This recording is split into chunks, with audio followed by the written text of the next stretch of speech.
જય દ્વારકાધીશ મિત્રો, મારો એને જીવતી ન બચાવવી જોઈએ. કુટાર છે, વેશ્યા છે, આ મારો એને આખો ગામ જાનકી પર પથ્થરમારો કરી રહ્યો હતો. ડાકણ છે, આ ખાઈ ગઈ મારા છોકરાને, જીવતી ન બચવી જોઈએ. આ કૂતરી માણસો તો માણસો, ગામની સ્ત્રીઓ પણ તેના પર પથ્થર વરસાવી રહી હતી. જમીનદાર બૂમ પાડીને બોલ્યો, ગામના કોઈ પણ જુવાનિયા સાથે એના સંબંધ બાકી નથી. બધા સાથે પોતાનું મોઢું કાળું કરી ચૂકી છે. જીવતી ન છોડતા એને. અરે જમીનદાર, ભગવાનથી ડર. કંઈક એવું ન થાય કે આ ધરતી હમણાં જ ફાટી પડે. અરે નીચ પાપી, તે દિવસે મોઢું કાળું કરવા આવ્યો હતો ને? તું મારી પાસે થૂક્યું હતું મેં તારા પર, ચહેરા પર. આજે મારા જેવી અબળા પર ઇલ્ઝામ લગાવી રહ્યો છે? ઉપરવાળાથી ડર પાપી, શરમ કર. કૂતરા, જાનકી રડતા રડતા બોલી, જૂઠું બોલી રહી છે. આ જોઈ શું રહ્યા છો? મારો એને. જમીનદારે ભીડને ઉશ્કેરતા કહ્યું. બિચારી જાનકી પોતાના જીવની ભીખ માગી રહી હતી, પણ મૂર્ખ ગામવાળા એના પથ્થરમારો વરસાવી રહ્યા હતા. અચાનક જમીનદારે પાછળથી જાનકીના માથા પર એક જોરદાર લાઠી ફટકારી. જાનકીનો પતિ દેવરાજ પણ જમીનદારની વાતોમાં આવીને પોતાની પત્નીને પથ્થર મારી રહ્યો હતો. અરે, તમે તો મારા પતિ છો. 7 જન્મ સુધી સાથે રહેવાની કસમ ખાધી હતી. તમે તો આ એક જન્મમાં પણ પૂરી ન કરી શક્યા. મારું સર્વસ્વ તમને આપી દીધું, છતાં આ પાપીની વાતોમાં આવીને મને મારી રહ્યા છો. આ કમીનો મારી સાથે મોઢું કાળું કરવા માગતો હતો. દેવરાજ, આજ સુધી ક્યારેય મારા પ્રેમમાં કોઈ કમી રાખી હોય તો કહો, કે આજે આ પાપીની વાતોમાં તમે પણ આવી ગયા? તમારી અર્ધાંગની છું. દેવરાજ, બચાવી લો મને. જાનકી કરગરી પડી. જ્યારે જમીનદારે જોયું કે દેવરાજ કંઈક વિચારી રહ્યો છે, ત્યારે તેણે તરત જ પોતાના મળતિયાઓને ઈશારો કર્યો. શું જોઈ રહ્યા છો? દેવરાજ ભાઈ, જીવતી સળગાવી દો. અને બિચારી જાનકી પોતાના જીવની ભીખ માગતી રહી, પણ તેના પતિ અને ગામવાળાઓ પર કોઈ જ અસર ન થઈ. જાનકીના માથા પર કેરોસીન ઢોળવવામાં આવ્યું. બિચારી બૂમો પાડી પાડીને થાકી ગઈ હતી. જમીનદારે કહ્યું, અરે જોઈ શું રહ્યા છો? દેવરાજ, આ લો બાકસ, લગાવો આગ. અરે કાકી, બચાવી લો મને.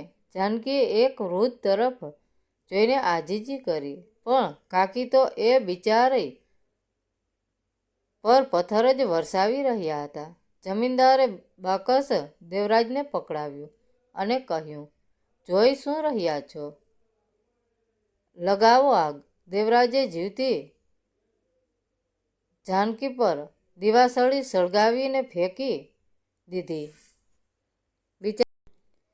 બિચારી જાનકી તડફડીને સળગી રહી હતી. બળતા બળતા પણ તે જીવનની ભીખ માગી રહી હતી. પણ આ ગામવાળાઓને કંઈ જ ફરક નહોતો પડી રહ્યો. અંતિમ શ્વાસ લેતા જાનકીએ કહ્યું, હે પ્રભુ, જો મેં જીવનમાં કોઈ પાપ ન કર્યું હોય અને મારો સ્ત્રી ધર્મ નિભાવ્યો હોય, પતિને પરમેશ્વર માનીને પૂજા કરી હોય, તો હે પ્રભુ, મને તમારા શરણોમાં મોક્ષ નથી જોઈતો. મને શક્તિ આપો પ્રભુ, જેથી હું આ પાપી ગામવાળાઓથી બદલો લઈ શકું. આ અબળાની મદદ કરો. ગિરધારી અને જાનકીએ દમ તોડી દીધો. આખરે કયાં સુધી તે આ ગામવાળાઓનો જુલમ સહન કરતી? જમીનદારે પૂછ્યું, જો તો રામુવા મરી ગઈ છે કે હજુ જીવતી છે? રામુઆ જ્યારે તેની પાસે ગયો ત્યારે જાનકી આખરી શ્વાસ લઈ રહી હતી. માલિક હજુ જીવતી છે. જમીનદાર તેની પાસે ગયો અને લાઠી લઈને તેના મોઢામાં ઘુસાડી દીધી. આ જ મોઢેથી આ ગામવાળાઓને શ્રાપ આપી રહી હતી ને કામિની. જ્યારે જમીનદાર તેનું મોઢું કાળું કરવા જાનકી પાસે ગયો હતો ત્યારે જાનકીએ તેના મોઢા પર થૂક્યું હતું. આજે જ્યારે એ બિચારી આખરી શ્વાસ લઈ રહી હતી ત્યારે તે એના મોઢામાં લાઠી નાખી રહ્યો હતો. જાનકી માત્ર એક ડૂસકું ભરીને દમ તોડી દે છે. એક અબળા નારીનો અંત આવી ગયો હતો. અચાનક જ ખૂબ જોરદારથી આંધી ફૂંકવા લાગી. આ આંધી સામાન્ય નહોતી. તેમાં ધૂળ નહીં, પણ જાણે પ્રકૃતિનો આક્રોશ ભળ્યો હતો. આકાશમાં કાળા ડિબાંગ વાદળો ઘેરાઈ ગયા હતા અને દિવસે જે રાત જેવું અંધારું છવાઈ ગયું હતું. વીજળીના ભયાનક કડાકાથી આખું ગામ ધ્રુજી ઉઠ્યું. જે આગમાં જાનકી સળગી રહી હતી તે આગ પવનના સુસવાટથી બુંજાઈ ગઈ, પણ ત્યાં સુધીમાં તો જાનકીનું શરીર કોલસા જેવું કાળું પડી ચૂક્યું હતું. ગામવાળા જે હમણાં સુધી રાક્ષસ બનીને તૂટી પડ્યા હતા, હવે કુદરતનું આ રૌદ્ર સ્વરૂપ જોઈને થરથર કાપવા લાગ્યા. ભાગો, આ તો કુદરત કોપી છે. કોઈક બૂમ પાડ્યું. ભીડ વિખેરાવા લાગી, પણ જમીનદાર અને દેવરાજ ત્યાં જ ઊભા હતા. જમીનદારના પગ ભયના મારે જમીન સાથે જડાઈ ગયા હતા અને દેવરાજ પોતાની પત્ની રાખ જોઈને શૂન્ય મનસ્ક થઈ ગયો હતો. ત્યાં જ એ સળગેલી રાખ અને ધુમાડાની વચ્ચેથી એક અવાજ આવ્યો. એ અવાજમાં કોઈ દર્દ નહોતું, કોઈ ડૂસકા નહોતા. એ અવાજ હતો એક અતુપ્રેત આત્માનો, એક દગો પામેલી સ્ત્રીના કાળઝાળ ક્રોધનો. દેવરાજ અવાજ એટલો ભયાનક અને ઊંડો હતો કે જાણે પાતાળમાંથી આવી રહ્યો હોય. દેવરાજે ધ્રુજતી નજરે ઉપર જોયું. રાખમાંથી ધુમાડો એકઠો થયો રહ્યો હતો અને એક આકાર લઈ રહ્યો હતો, એક સ્ત્રીનો આકાર. પણ તે સૌમ્ય જાનકી નહોતી. તેની આંખો અંગારા જેવી લાલ હતી અને વાળ વિખરાયેલા હતા. તે સાત ભવનના સાથનું વચન તોડ્યું. દેવરાજ, એક પાપીના કહેવાથી તે તારી પોતાની લક્ષ્મીને સળગાવી દીધી. એ પેશાચીક અવાજ વાતાવરણમાં ગુંજી ઉઠ્યો. દેવરાજ ઘૂંટણીએ પડી ગયો. મને માફ કરી દે જાનકી, મારાથી ભૂલ થઈ ગઈ. હું ભ્રમિત થઈ ગયો હતો. ભૂલ. આકૃતિમાંથી એક કટાક્ષ ભર્યું હિમ જેવું હાસ્ય સંભળાયું. હવે માફી નહીં મળે પતિદેવ, હવે તો ફક્ત ન્યાય થશે. મારો ગિરધારી મારી મદદે આવ્યો છે. હવે વારો જમીનદારનો હતો. તે ભાગવાની કોશિશ કરી રહ્યો હતો, પણ અચાનક એક જોરદાર વીજળીની તેના બરાબર સામે પડી. તે ગબડી પડ્યો. તેણે જોયું તો ધુમાડામાંથી બનેલી જાનકીની આકૃતિ તેની તરફ વધી રહી હતી. તું મારું મોઢું કાળું કરવા માગતો હતો ને ઠાકુર? અવાજ તેની નજીક આવ્યો. અને મરતી વખતે મારા મોઢામાં લાઠી ખોસી લે. હવે તારો વારો.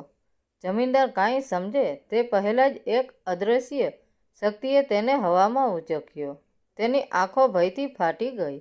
તેનું પોતાનું જ મોઢું એટલું પહોળું થઈ ગયું કે જાણે જડબા ફાટી જશે. તેણે ચીસ પાડવાની કોશિશ કરી, પણ અવાજ ગળામાં જ રૂંધાઈ ગયો. તેની આંખો સામે જ હવામાં લટકતી પેલી લોહીવાળી લાઠી દેખાઈ, જે તેણે જાનકીના મોઢામાં નાખી હતી. અગલી જ પળે એ લાઠી એક ભયાનક વેગ સાથે જમીનદારના ખુલ્લા મોઢામાં ઘૂસી ગઈ. છેક ગળાની આરપાર તેનું શરીર હવામાં જ તરફડીને શાંત થઈ ગયું. લોહીના ફુવારા ઉડ્યા. ગામનો સૌથી શક્તિશાળી માણસ એક કૂતરાના મોતે મર્યો. આ દ્રશ્ય જોઈને દેવરાજની રહી સહી હિંમત પણ તૂટી ગઈ. તે પાગલની જેમ હસવા અને રડવા લાગ્યો. જાનકીની આત્મા દેવરાજ પાસે આવી. હવે તેનો અવાજ શાંત હતો, પણ તેમાં અંત વેદના હતી. તું જીવીશ દેવરાજ. તને પોતાની સજા, મોતની સજા નહીં મળે. તારી સજા એ છે કે તારે આ દ્રશ્ય યાદ રાખીને જીવવાનું છે. દરરોજ રાત્રે તું મારી ચીસો સાંભળીશ અને દરરોજ સવારે તું તારા હાથે સળગાવેલી તારી પત્નીની રાહ જોઈશ. આજથી આ ગામ સ્મશાન બનશે. અહીં કોઈ સ્ત્રી ક્યારેય સુખી નહીં થાય. એટલું કહીને ધુમાડાની આકૃતિ એ ભયંકર આંધીમાં વિલીન થઈ ગઈ. સવાર પડી ત્યારે ગામમાં સ્મશાનવંત શાંતિ હતી. જમીનદારની લાશ ચોરા વચ્ચે પડી હતી, જેનું મોઢું ફાટેલું હતું. અને દેવરાજ એ રાખના ઢગલા પાસે બેઠો બેઠો રાખને પોતાના શરીરે ચોંટાડી રહ્યો હતો અને ગાંડાની જેમ બબડી રહ્યો હતો. મારી જાનકી પવિત્ર છે, મારી જાનકી પવિત્ર છે. ગામ લોકો પોતાના પાપના ભાર નીચે દબાઈ ગયા. જાનકીનો શ્રાપ ફળીભૂત થયો હતો. એક અબળાની ચીખે આખા ગામને કાયમ માટે બરબાદ કરી નાખ્યું હતું. મિત્રો, વાર્તા કેવી લાગી? સારી લાગી હોય તો કોમેન્ટ કરીને જરૂર જણાવજો. ધન્યવાદ મિત્રો. રાધે રાધે. જય દ્વારકાધીશ.